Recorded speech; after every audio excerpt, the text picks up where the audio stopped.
Hello, all. This week we're going to be discussing the new movie from Scott Derrickson, Black Phone 2, and we'll also be jumping into some trailers and some news. So stick with us.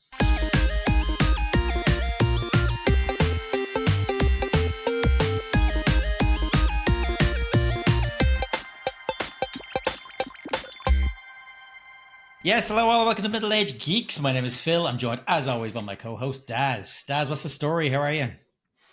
Very good, very good. Just got out of the movie that we're reviewing this week about half an hour ago. So it's fresh in my mind and I've already forgotten most of it. How are you?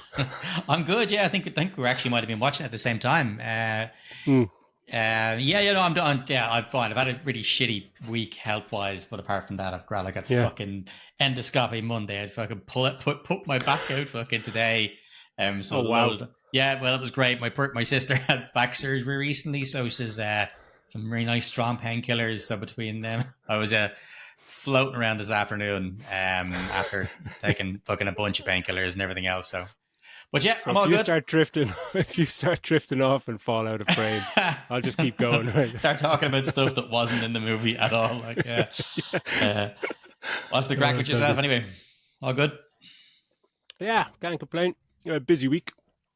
Yeah, just a lot of 12-hour days, kind of filming a lot of Christmas kind of commercial shit, which is good. Means at the end of it, I'll be able to buy loads of new games, lots of new Christmas toys for myself. But at the moment, it's fucking long days. My arms are in bits. But yeah, all good.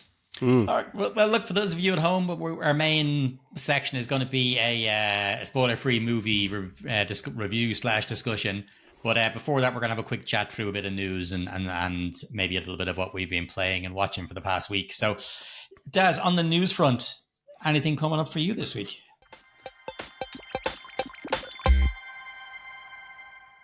Well, I think it came up today, but I think it dropped yesterday. It came up on my feed today. Like the Mortal Kombat 2 trailer, just like, oh, sweet, let's go. Please don't be shit, because they released a few days ago, it's almost like a teaser to the teaser, but it was 1 minute of just the cast saying how amazing Mortal Kombat is. And, it's so Mortal Kombat. And like all these people, all the actors never played Mortal Kombat in their life. It's so Mortal Kombat. It's like, what does that mean?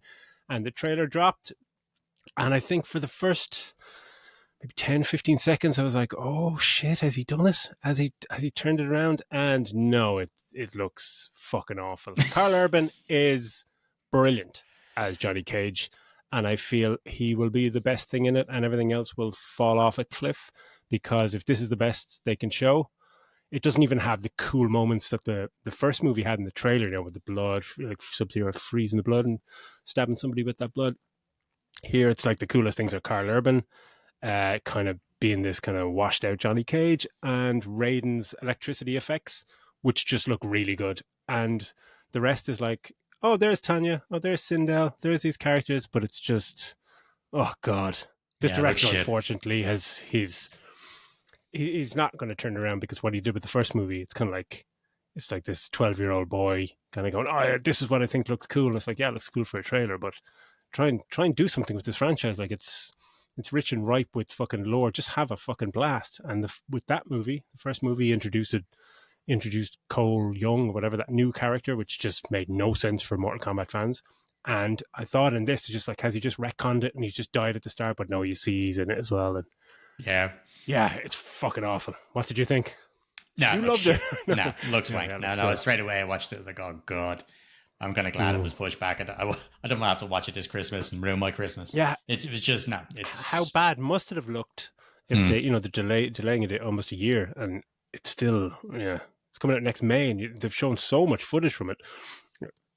I wonder why it was delayed, what they're trying to fix. But it looked pretty shocking. Other news-wise, just on the box office, it's like 3 weeks in a row where there's kind of been another flop, so to speak. I mean, Tron, Ares, I think it made just under 100 million worldwide, but off a budget of, what were we saying, 180 million or something like that. It's just massively underperformed.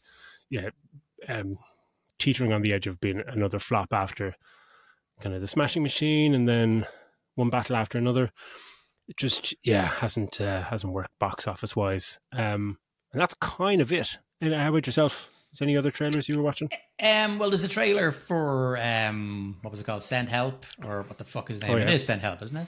The new Sam Raimi one, which I think looks kind of cool. Rachel McAdams kind of looks like it's dark comedy. So that could be a bit of fun. Like I loved Drag Me to Hell. That was real proper, dark comedy horror. Fucking great fun that movie is. Don't see Alison Lohman actually in anything these days, really, do you? But no, not anymore. No, but yeah, like that. That trailer looks pretty cool. I did the second trailer actually might have been on before your show as well for Keeper, Osgood Perkins' next movie. You didn't see that? No, I don't think so. No, that's worth checking out if you haven't seen it. The trailer too. Tatiana Maslany again. Oh, cool. Yeah, that looks cool. So I mean, Osgood Perkins seems to be able to just all this stuff. Yeah, he seems to be able to just churn these fucking things out like nobody's business. So yeah, that should be out soon. Apart from that, no, I haven't really. There's nothing really jumped out at me this week apart from that. Okay, well, look, if there's nothing else news-wise, why don't we jump on then to what we've been playing and watching?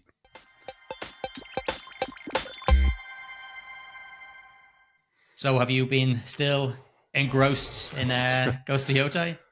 Yeah, well, that's actually a couple of evenings that I got back from work and literally sitting down at like 10 o'clock or 9:30, you're just going, oh, sweet. But I'm just so tired. You're sitting there going, I might just veg on YouTube for half an hour and then try and fucking go to sleep. Just too tired to get stuck into Yotei because I know it's not one of those just kind of pick up and play. You just pick up and you get stuck in for a good few hours. So just jumped on the Switch playing Mario Wonder, which is just a fucking fantastic game to just pop in, just play a few levels for like 20 minutes. And that was pretty much that gaming wise. So I haven't put as many hours of Ghost of Yotei, but I did check it. I'm on like 52 hours.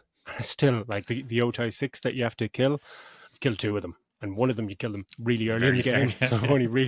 So it's 5 you really have to kill. I've only killed 1. And 50 fucking hours, just like, okay, need to get a move on and stop just fucking following foxes to their dens to get upgrades and all this shit. That's pretty much it, playing wise. Watching wise, I watched the first half of I Like Me, the John Candy documentary, and it was brilliant, but I was too tired and I was getting too emotional going to bed. It was just like, yeah. So that was 2 nights ago, so I'm going to catch the second half of that, but it's wonderful. Colin Hanks is a fantastic documentary director. The way he set it up, where it starts with his funeral and then goes back to his early beginnings, and just hearing the way people talk about him is fantastic. It opens with Bill Murray, just being Bill Murray. Bill Murray bit, like, I wish I could find something shit to come up with, and he's like, oh, I found something, but yeah, it's incredible. It really is just incredible when you see, because you always just know John Candy being John Candy, but he's dead at 34, and you're just going, Jesus Christ, that's fucking nothing. Like how much of a legacy that man could have had. So it was very nice, some lovely moments, some funny moments, but it's quite touching and very pulls at the heartstrings. So I'm going to try that, finish that tomorrow. Yeah, that's pretty much it. My side. What about yourself? I haven't watched it. I've had a very stressful week, and I was like, you know what, I'm not watching that. Like you said, I'd be an emotional wreck. I'm not going to watch it, right? But I'm already stressed, and that's one of the reasons I haven't played Yotei. Some people, when they're stressed, they like to go into do something. I'll just do something relaxing, and it'll completely de-stress me. With me, I'm like, no, I need something to match my anxious, million miles an hour energy, so I need something. So I'm just like, I'm plowing through fucking like things, Hades, and just up on the difficulty, up and just fucking manic carnage. And then I pick a bit of what's it called, Space Marine as well, and just like something with explosions and fast paced. Like kind of the opposite of that. Like, it's just I'm not ready to sit down and play Yotei and its wonderful, gorgeous scenery and all the rest of it. But look, I will play it before. It's a good game to have in your back burner, Yeah. Like, of course I'll play it. I fucking spent bleeding 80 quid in it. Like, so I'll play it the next few weeks. I thought, I'm hopefully I get a bit of time off of so many days to use. So maybe I'll get some time off towards the next couple of months, and I'll play through it. as I do, start to finish. Okay, well, in the only about other one thing, day. yeah, You fucking that's complete it in a day. How'd you fucking do that's that? it. Gaming wise, that's it. Apart from them watching, I watched that Dakota Fanning movie. It's a horror movie called Vicious. Um, it's really bad, but her performance is but her performance is great. It's just not a good movie, but her performance is really good in it. But yeah, not a great horror movie. And the only other thing I started watching today actually is the new the John Wayne Gacy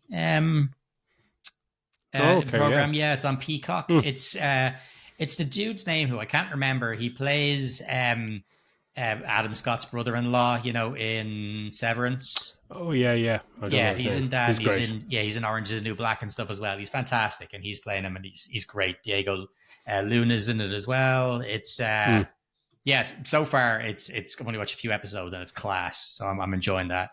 What a horrible prick he was.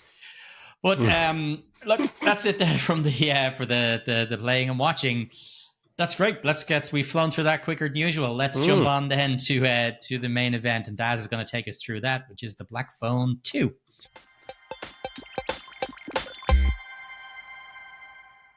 So yeah, it's the Black Phone 2, sequel to the Black Phone from 2021.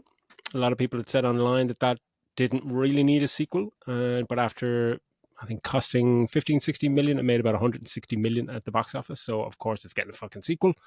It's directed again by Scott Derrickson from a script he co-wrote with Robert Cargill, and the film stars Ethan Hawke. That's questionable if it stars Ethan Hawke. Mason Thames, Madeline McGraw, Jeremy Davies reprising their roles, and Damien Bashir joining the cast also. And to preface this, I have not seen the first movie, and I will have fucking shitloads of questions to explain what the rules are in this world to Phil. But the basic premise is Finn. It follows Finn and Gwen. Finn, now 17, struggles with life after his capacity. His sister begins receiving calls in her dreams from the Black Phone and seeing disturbing visions of 3 boys that were stalked and killed at a winter camp known as Alpine Lake. And that is, again, a lot more interesting than this movie. For people new to the channel and the podcast, we're going to go through this in spoiler free. I don't really, there's not really much to spoil in this movie, but we'll do our best not to, and then we'll go into full spoilers. But first, Philly, what were your thoughts coming out of this movie? Oh, we're going to be miles apart in this. I love this. Yeah, I really enjoyed it. It's apart from the most part. There's a few parts. There's some. I don't like stuff like the stuff with Jesus and all that kind of stuff is a bit.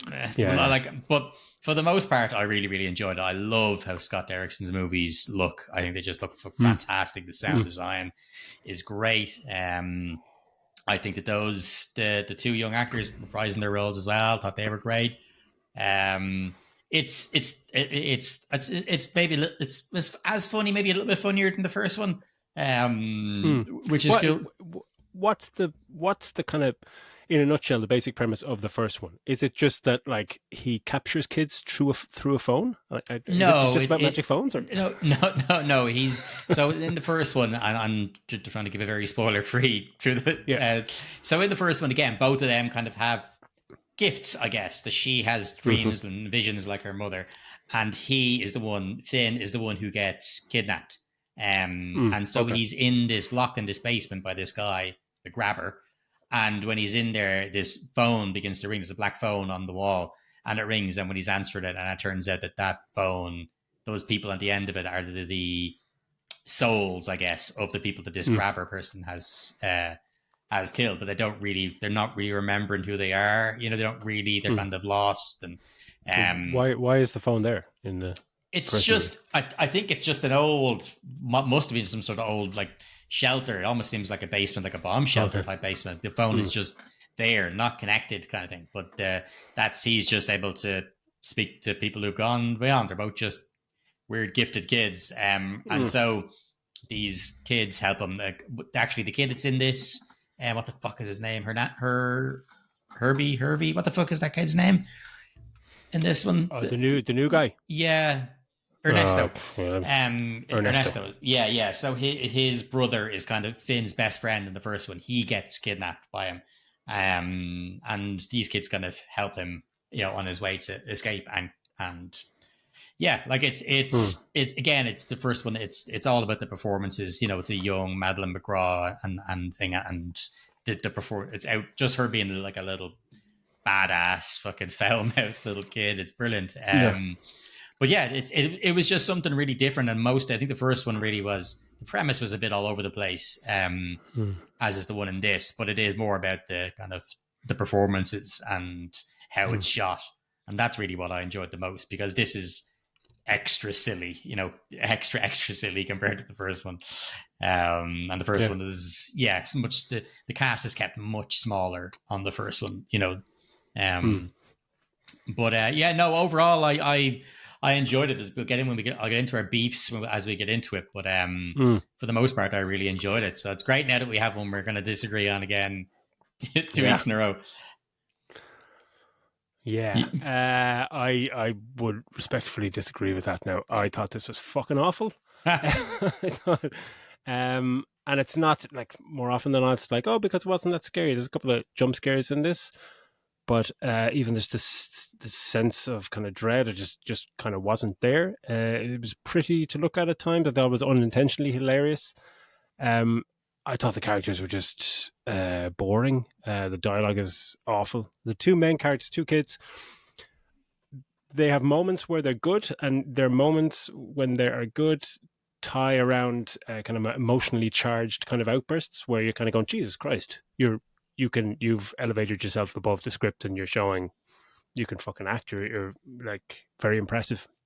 But then there's just basic dialogue where they're having to speak, and it's just like, oh my God, there's some funny moments, but you're just going, this script is like mother of God. This just numerous times, head in my hands, I just went, oh, for fuck's sake. Like, and as horror movies go, I mean, to say it's an illogical plot, like, doesn't really matter, but I didn't, maybe it's because I didn't see the first movie, but I just didn't understand the rules, and people just can suddenly do things at certain times, and the bad guy is just not scary at all. Like, at all. Like, just, there's a couple of moments where he's the presence or the idea of him is scarier than when he actually turns up. And the audio of him is kind of cool when you can hear kind of him talking as if he's talking through the phone. It's that voice is kind of good, but then he actually starts talking as if he's in a scene, and it's like, that just sounds awful. It sounds like it's like Bane from fucking Dark Knight Rises at one point. So I can't understand what you're saying. I just didn't think he was that scary, and I was really worried going into this. I like, Ali was saying, being scary, yeah. Just heard people just going, and you see the poster and you're just going, oh, fucking hell, is this going to be one of these, kind of cheap jump scare kind of movies, but with a lot of sense of dread, and just going, oh, fucking hell, am I going to be terrified and just throwing popcorn 10, 15 times in the movie? But I wasn't. I just didn't dig it at all. I thought it's a story. It's just incredibly poorly written. The best things about it, it's beautifully shot. There's some very inventive camera work, one involving revolving around a phone box and revealing kids and stuff, and it's just going, this is fucking cool. But yeah, for the most part, just I was delighted it was over. It's like about 2 hours long. It's 20 minutes too long. It's just like, oh my God, get on with it. So yeah, I was not a fan. So yeah, let's start with the characters. That's kind of one of the, I guess, the positives. The 2 actors. What did you? What were your takeaways from them, good and bad? Yeah, I kind of like the way again, maybe I'm benefiting a little bit from the fact that I have seen the first one, so I'm seeing the growth from those characters.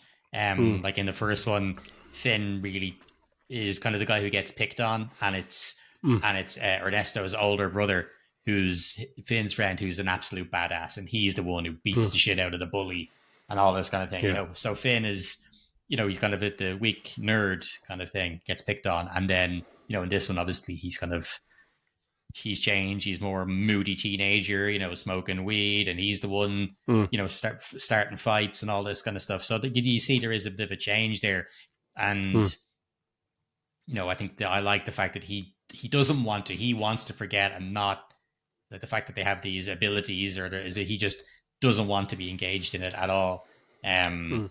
What's his And ability? What's that he's able to speak to people from that have passed. well, The people that he have can passed hear the on. phone as well. Yeah, like when it he's rings. you see, no one else can hear the phone. He's the only one that hears Mm. it, and that phone in the first one isn't even connected to anything. I mean, but he can Mm. hear it. So I mean, he can probably hear people without the phone. It's just that's just the gimmick that they use in this. Mm. I think this story by is Joe Hill. I think is the guy who kind of had a short Mm. story, and then they just he got his blessing and turned it into a movie. But I think your one Madeline McGraw is her character. It's just the only thing maybe I didn't like. I like the character. I think she's great. I think she's brilliant in the first one as well. Is sometimes it's a little bit confusing about, as you said, the rules. Because I think the rules in the first one you get them.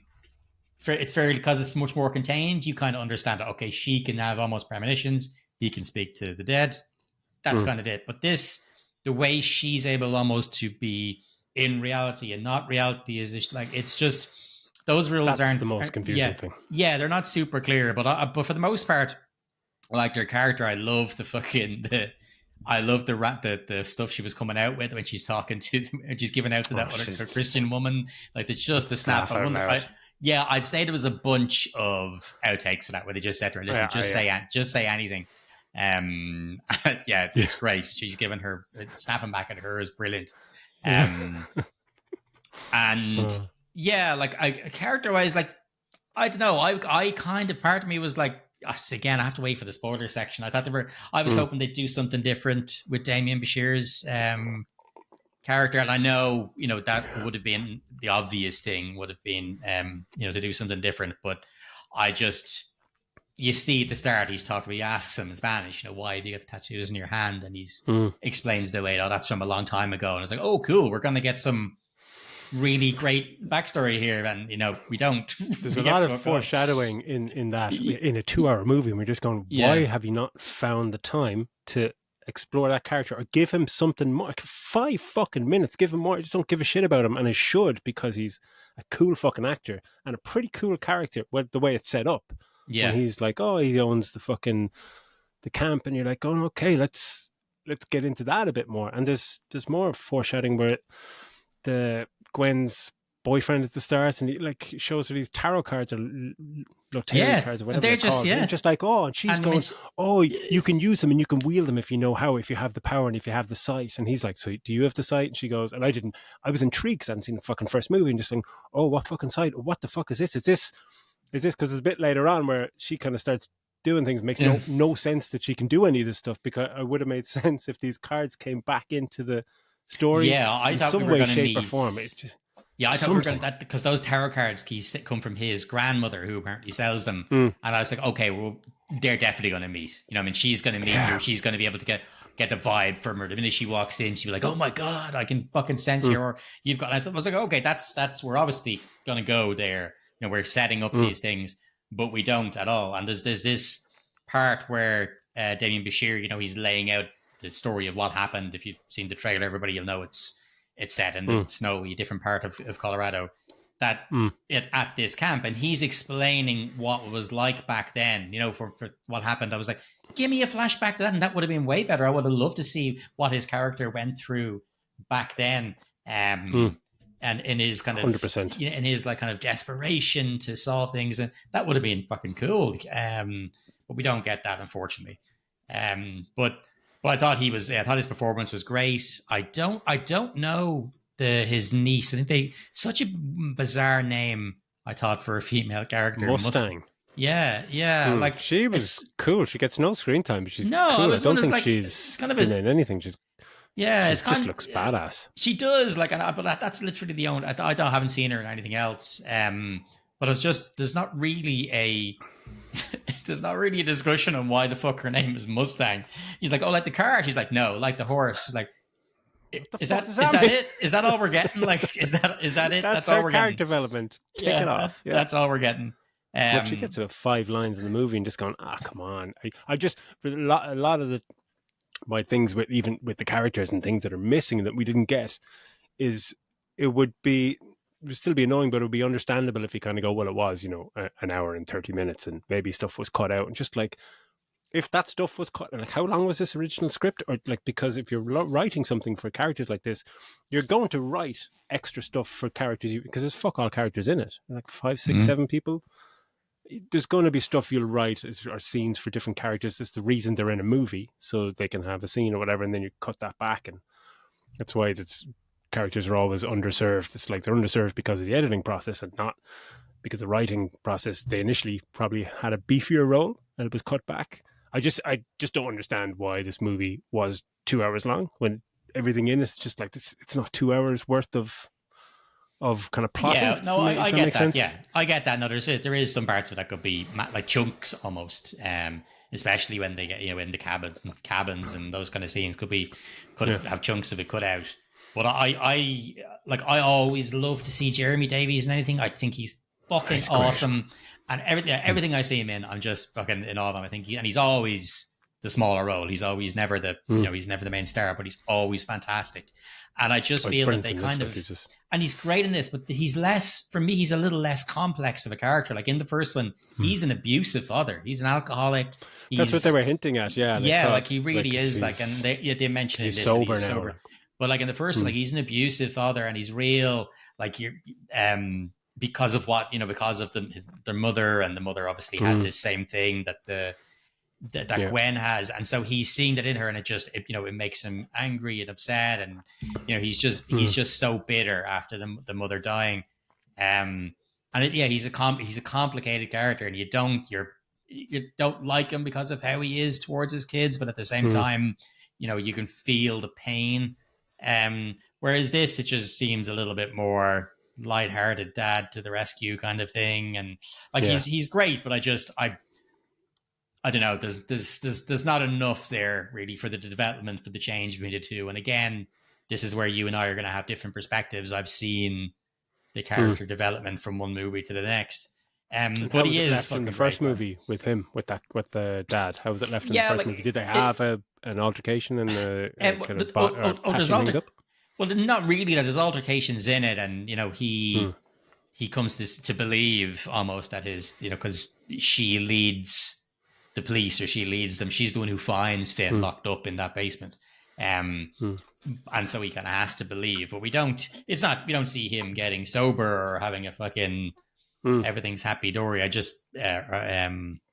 But I like, again, it's just fantastic to see him in anything really. Like, nice, great. He really, really is a great actor. I'm just trying to think. Apart from that, that is our main cast. Like I said, I don't know Ernesto for anything. He didn't really have much to do. No, but he's and what he had to do, I don't think he's particularly. No, I think his character was rewritten. See, like Robbie, the kid, Finn's best friend from the first one, obviously, and this is his brother, and that's how they had the connection. I think I read that this character was actually different in the original script that they had for this, and they changed it up. So I don't know. He feels like he's just there as an extra. They needed an extra body to have when they weren't going to have the brother and sister on screen the whole time. He was almost like a buffer, but I could take or leave him. Yeah. Well, keep going on positives on my end. The cinematography and just the setting. I loved. Just anything set kind of in the 70s and 80s. I think all horror movies, they shouldn't be allowed be set after like 1995 or something. No one should have a mobile phone. It just works. Yeah, it works perfectly because everything can be because current movies have to explain that why they can't use their phone or some, and it's just, I love the aesthetic. I love just anything with the 80s now. It's just cool, and the color grade is wonderful, and it just looks nicely kind of vintage, which is great. And there's, during the kind of flashbacks that she has of the kids, it's very noticeable. I don't know if it was in the first movie, but it's very noticeable when there's a dream sequence, it shifts to this kind of old school kind of VHS kind of almost digitized kind of filter comes over it, and you're just like, Yeah. oh, okay, you're not trying to blur the lines and make me wonder, oh, is it a dream or not? And I kind of like that, where they just go, no, I'm telling you it's a dream, and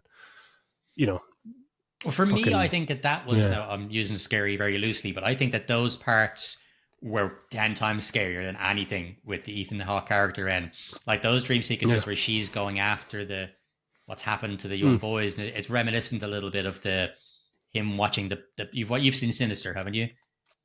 no, No, okay. Well, there's fuck these. no, All right. Well, there's these reels that he kind of watches of a yeah. proper old tape, like fucking Mm. Super 8 kind of fucking Oh thing. no, I have. And Yeah, I've seen the yeah, first like 6 minutes, and I went, no thanks. well, I That was like. really Well, terrifying. it's those where there's horrible shit happening, but there's Mm. no sound. There's no sound to Yeah. There's no screaming around like that. You're just hearing Mm. this. It's all about the sound department. It's great stuff on it. That the you just kind of ramp. It's more Ethan Hawke watching it, and the fucking music ramps up. But it's Mm. not. It's all about the sound, but not the sound of what's happening in the picture. If you know what I mean. Mm. And I thought that kind of stuff was way more horror-y than Mm. Ethan Hawke stuff, because which is really, it's silly is the best word I can describe it. Yeah. It's proper He silly looks silly. stuff. He's ice skating at one point in this, and you just go, Yeah. for fuck's sake, like. Yeah, and they explain that am I by supposed to take you seriously? they give you one line for that at one point when they're talking about him. He's like, "Oh yeah, I remember him, really good ice skater." And like, is that like shit? What are we going to see? Oh no! Yeah. Oh god. But yeah, no, it did look great. Those dream sequences every time she kind of woke up, that was me in the cinema going, oh, here we go. And it was kind of scary, but a decent enough sense of kind of dread for those particular moments. But even like some of the flashbacks of the kids being murdered, and it's more kind of gross out, but it's kind of handheld, and it's like that old VHS kind of look and stuff. But I thought the sound design and those kind of flashback things is just totally overproduced. It wasn't. It was kind of like the score was kind of a bit more oppressive. It was just too loud. It was the lack of actual sound design of what's happening, so that it wasn't as gross out as it could have been. It wasn't like oh Jesus, what happened to the kids? I thought it was just an audio sensory overload in those sequences. Just didn't. Oh, see, I love that. I love that. That for me, that's I like yeah. it as looking at it, kind of going like this, But in terms of the movie, in terms of trying to set a mood and get me a little bit scared, a bit more scared, and it's not that hard to get me scared in the fucking cinema. And this didn't really do it. But cinematography, it was just fantastic. But yeah, the script. This fucking screenplay is. Yeah. I need to watch the first movie. Is fucking. Sorry, it's just. We're definitely going to agree. We're definitely going to agree on this part. Just what the fuck is going on? The dialogue is awful. There's moments where, and we'll get into it in spoilers, where just characters just change their outlook, and they say something that just doesn't make sense with what has actually happened for the rest of the movie, just to have a heated exchange. And like, yeah, but that doesn't make any sense, and that character wouldn't say that. And then 90 seconds later, they turn back, and it's like, what the fuck is going on? It was mind-blowing. It smacked of like a cheesy 80s or 90s movie where the bad character all of a sudden turns around and he becomes the good guy, or like we talked about F1. Where all of a sudden, he's rooting on for Brad Pitt. Blah, blah, blah. Hang on, he wouldn't fucking do that. And it's just, I thought there was loads of that in this for sure. Yeah, that couple were annoying as fuck. I was really hoping they were going to get a real gruesome death.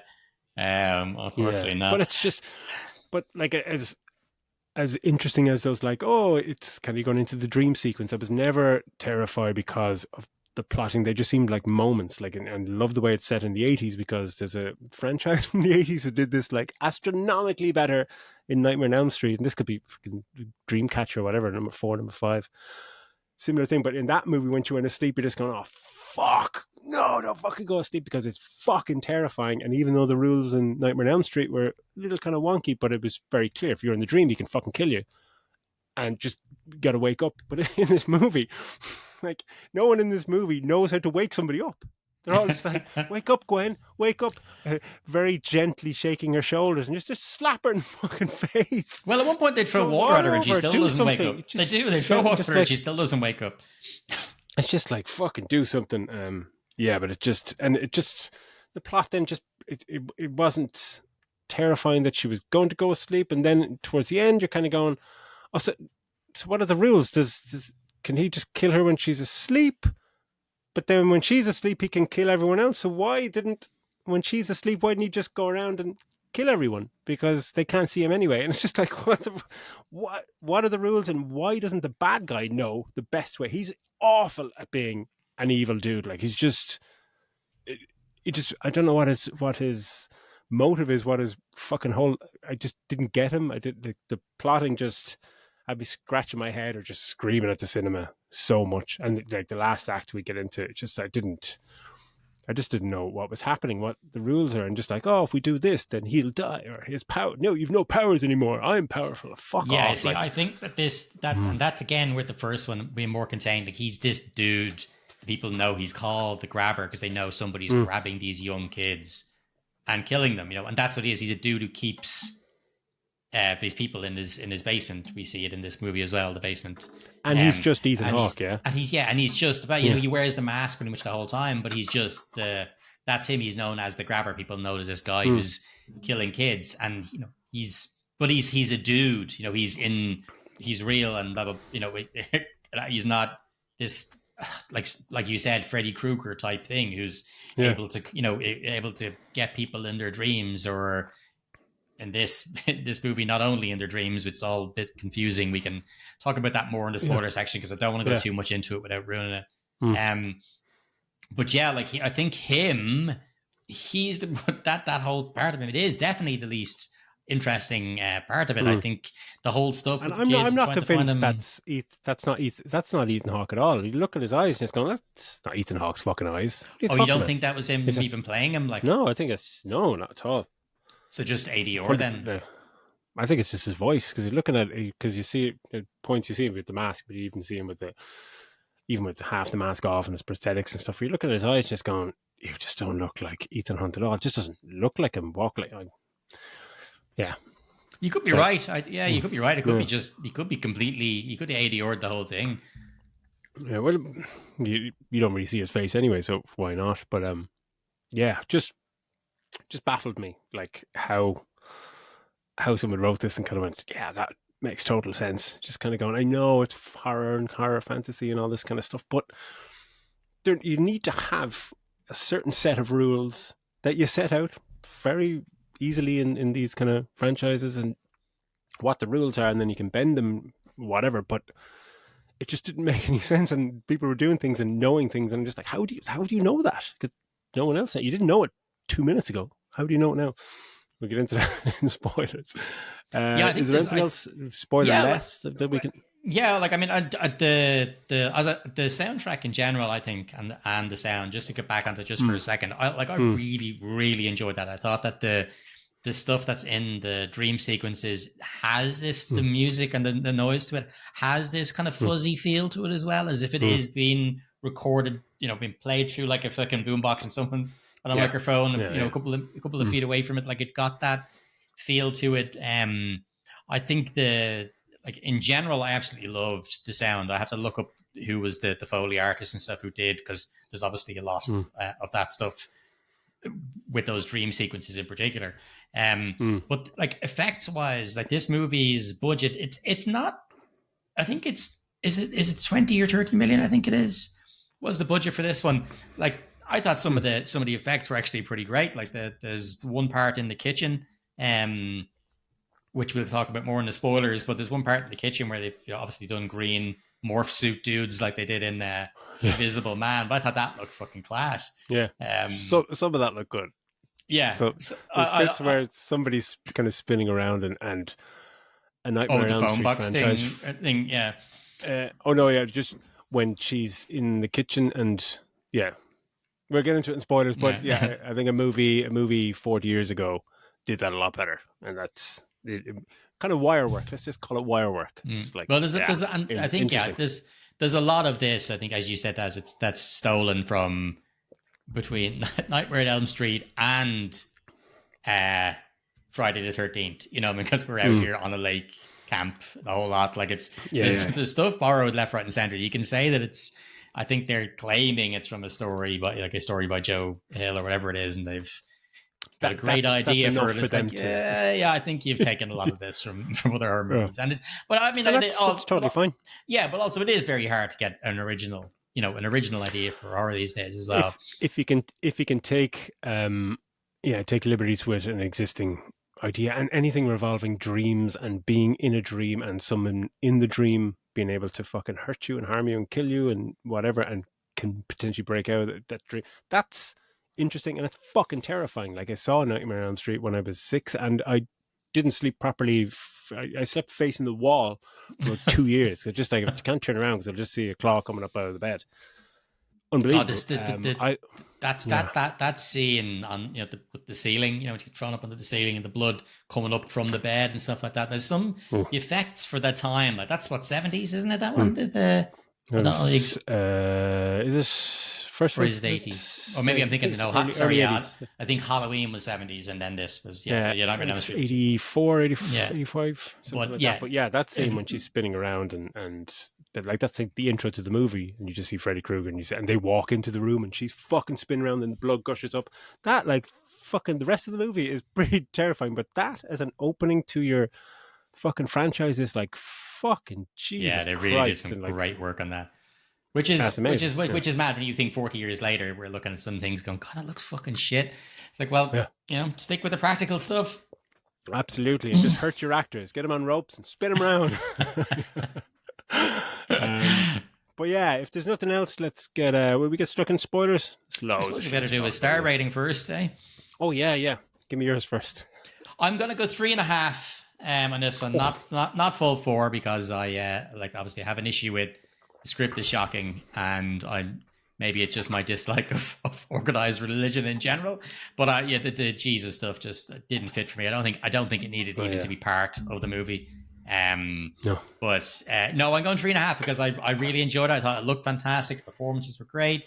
Sound design was great. And it looked great. I love the feel and the look of a Scott Derrickson movie. I just think he needs to get maybe better writers, or stop getting involved in the writing himself, maybe.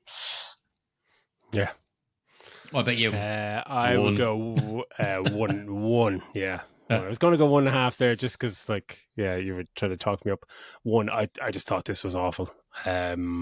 The actors and how it looked is the reason it's getting 1 star, and the 2 main actors have, I think, maybe 3 or 4 scenes combined where they actually seem like decent actors and they elevate themselves above an absolutely appalling script. Wasn't scary, bad guy shit. Sounds good. The dialogue is just atrocious. It's just a stupid, silly movie. I'd be interested to see it, because I haven't checked any of the reviews, but I think I'll be interested. Yeah, because I think the first one's better. Pretty well. So I might be doing well money wise. Like, I don't know what the reviews are like. I know. I think it's around the high 70s, early, like 80-81% Rotten Tomatoes last time I saw it, which I saw that before I went in, and I was like, you're all on crack. Like, but yeah, let's get stuck into some spoilers.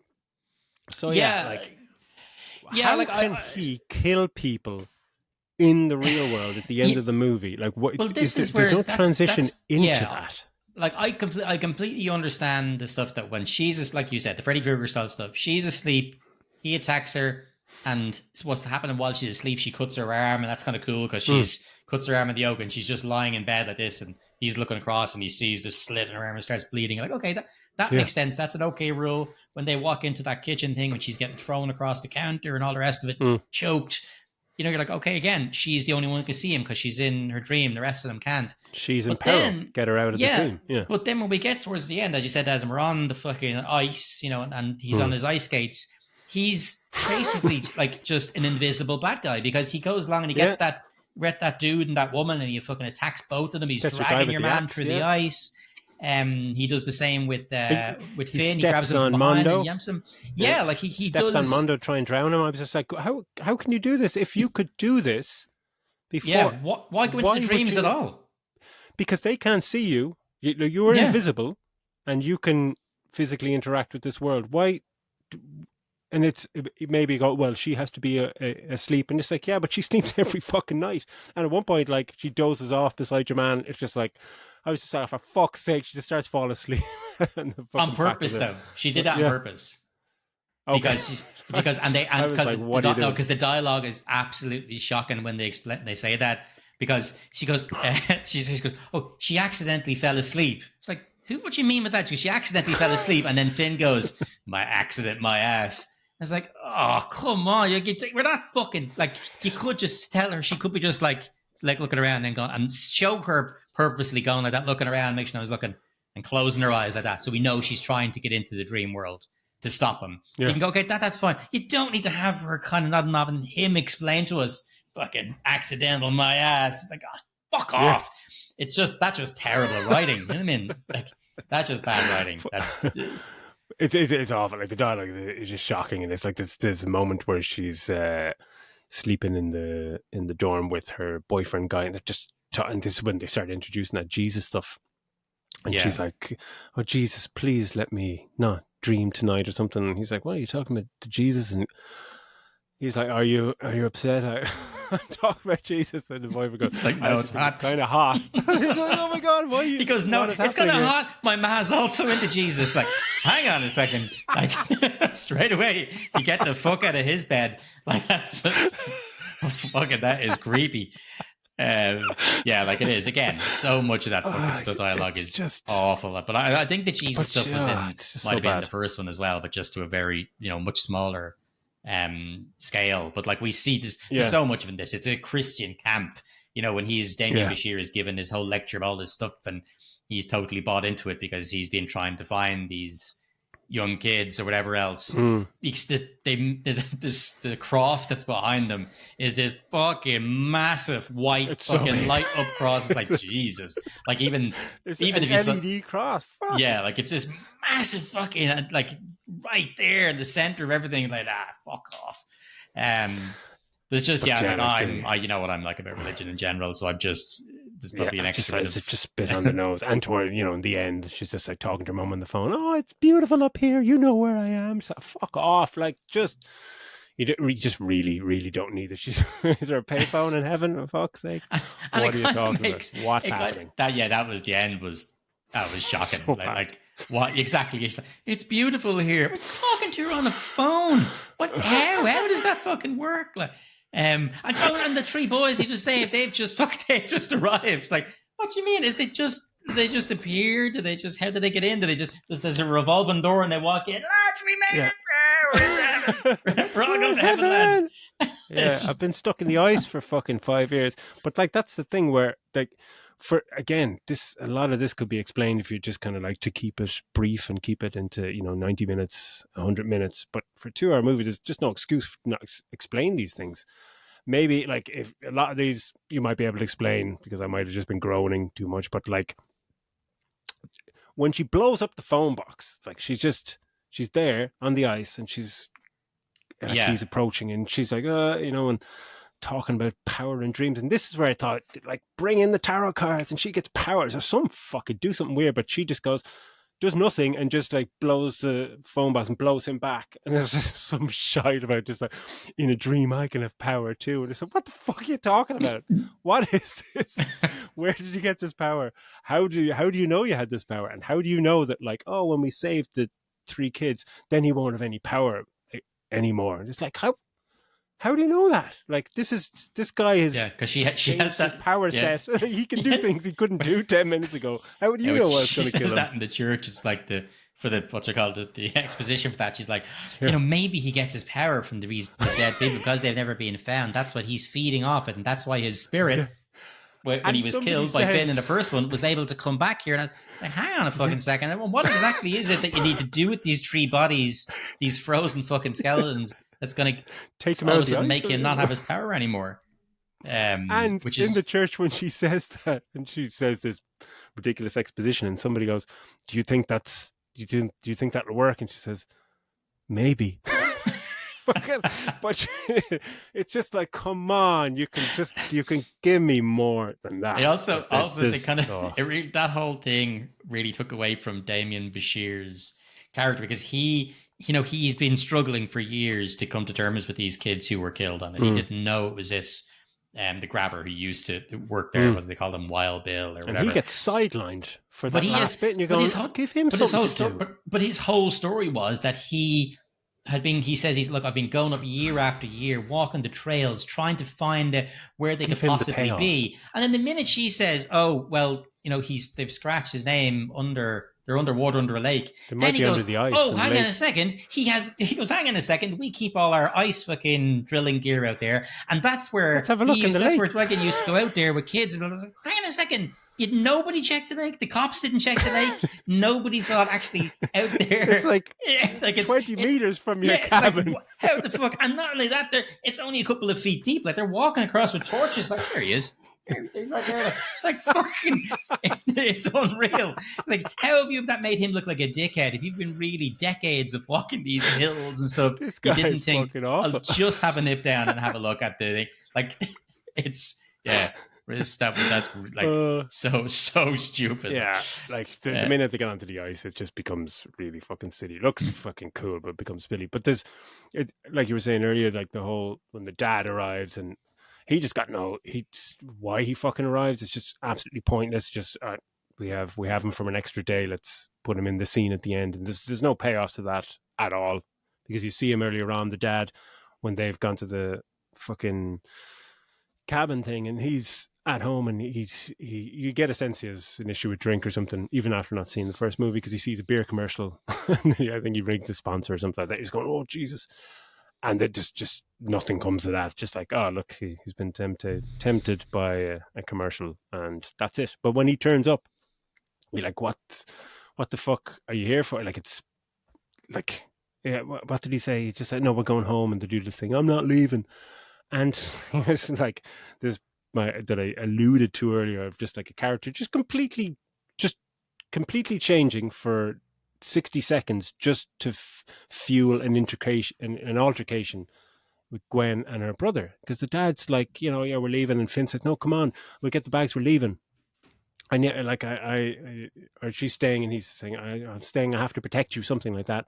And she turns to him and goes, oh, don't be fucking stupid, or whatever, just like, you can't protect me, you can barely look after yourself. And it's just like, fucking, he's saved your life about 4 or 5 times during this movie. Like, and she just fucking gives him shit for no reason, just to have a fucking altercation. And then probably his best scene, when he kind of breaks down, he's talking about, you don't know what happened in that basement, and all this stuff, and I just was so scared, and he just really, really doesn't have that bad boy fucking, or bad guy, cool guy shit anymore. He just kind of breaks down. It's like, oh, that's lovely. And then she, after giving him shit, straight away she goes like, you're the bravest person I've ever met. Just what is happening? I actually said what out loud. Is this? Yeah. It's just that. It's just like, it's mind numbing. It's the most shoddily written. And you know what else, like, in that, it's actually in that scene as well, which actually could have done so much more with, is when she's telling Jeremy Davies, actually, ma'am didn't kill herself. This guy's there, and then he's explaining to her why. What I thought straight away of was the absolute perfection of Tony Collette in Sixth Sense, when he explained to her that he sees dead people. He goes, I'm finally able to tell you what it is. And he starts telling her about the person who had an accident. He talks about, I see Granny, sometimes, and she does, and he repeats to her, she saw you dance. She wants to know she saw you. Day. And it's just like, I'm getting goosebumps fucking right now thinking about that scene. It's absolutely incredible. That's what Jeremy Davies, because what happened to Jeremy Davies is he started resenting his kids. He resented what's her called? What the fuck's her name? Gwen, because she was having the same stuff as his wife. He blamed himself. All these years have gone by of absolute, of alcohol abuse, abusing his kids, and then getting through sobriety, trying to, make his kids be, love him again. All this kind of stuff must be just ridiculous. And so she should have been able to say something more, like, not just, you said this, you said that. Give it something more, and see his reaction. Said to him yeah, what she said to him, she's just like, oh, and I guess what did you say to mum when you found her hanging, in the garage or whatever? And it's just like, you said, oh no, what have you done? What have you done? I couldn't have known that. And just like, that's the most general fucking thing ever. She goes, and we were asleep the whole time. So then all the German rabies go, well, maybe you weren't asleep. Maybe that's why you fucking heard it. Like, it's such bullshit. It should have been, you could have been something like you said. In him. Yeah, exactly. It's such a waste give him of a moment. Yeah. Give him a moment that Toni Collette had in Sixth Sense where, where he does say just like, her answer to you was, every day, what did she ask you? And she's like, do I make you proud? And she's in fucking bits. She has like 2 lines or like, fucking 6 or 7 words that she says in that scene, but that's enough. Give her that moment, and it's just fantastic. And Jamie Davis, like, he can pull off that. He's fantastic. Oh, 100%. Give him that moment to bond with her and get over, and kind of his arc is complete then. Yeah, and not just that, exactly. It's complete, but then, as we were saying, he has not really a massive amount to do in that end part of the movie. Then we would have that real, now he believes, and then you can kind of buy into his actions, because he does jump into the water at one point to try and, grab out the spool of cable or whatever. So like you could really definitely buy into that more and know why 100%. He's now suddenly on side, because there's barely anything. Like it was such a wasted opportunity to do something with that scene and to let's see what Jeremy Davies can do if that was fucking right better. And the dialogue doesn't have to be incredible. You can leave it to the performance, but it's just give him a moment to look at her, hug her, cry, and just say, thank you, or just give him a moment to just fucking break down and totally release and bond with his fucking crazy fucking daughter and apologize to God everything that happened. I'm so sorry. Apologize to his kids for the way he's being. Yeah, take that. That would have given some. That we probably would have ended up being the best scene in the movie. Yeah, you know what I mean. 100%. And that was such a wasted opportunity. But like, there's just, and I know I'm taking the piss out of it, but I did thoroughly enjoy it. I didn't like the very, very ending with the phone box thing. Basically, it's a phone call to heaven, essentially, is what it is. We're saying that she's in heaven and she's on the phone to her in heaven. That's stupid. It's how does the grabber come back into how does he come back into her dreams? Is it because somebody answered the phone? Because my whole thing during this movie, the start of it, just stop answering the phone. Like, just if you don't answer the phone, does that negate everything? Or how did he come back? He can't. So like, I don't understand that. So he's dead.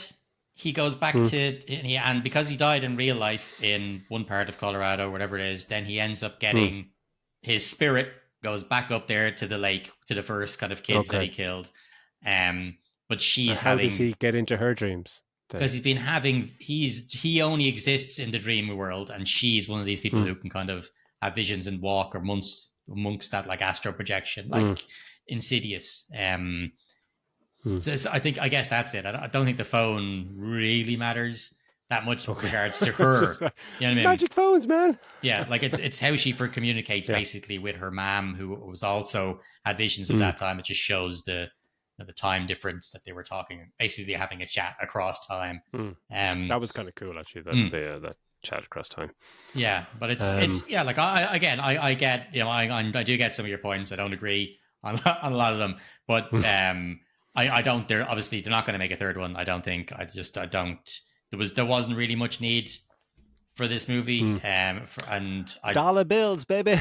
Yeah, yeah. I think it's the same reason we're getting a sequel to It Follows. I don't think that needed a sequel either. But we'll be getting it. I think it's called They Follow. Have you watched It Follows? No. Go and check that out. That's like to build so much dread with fucking like barely any fucking effects or bad. You essentially don't see the bad guy. I like that guy. You don't for the whole. It's really interesting. Great acted. Micah Monroe is in it. Cool. Yeah. So definitely worth checking that out now. So that's it. Right. Go see it. Yeah. Thanks for taking us through a movie that you did not enjoy, Daz. I appreciate it. It's good fun though. 3.5 from Daz, 1 from me. 3.5 from me, 1 from Daz. Sorry, Daz. That is the furthest we've been, I think, away with our reviews. And that's 2 in a row. Will we go 3 for 3 next week? I have to look up and see what the fuck is out next week. So listen, Thanks, guys, for listening. Please comment, like, subscribe, keep on doing that, and let us know. Did you enjoy this one, or did you think it was shit? Did you think it was middling? Did you think it was needed? And apart from that, yeah, just look after each other, and we will see you all in the next one. Take it easy. Ring, ring.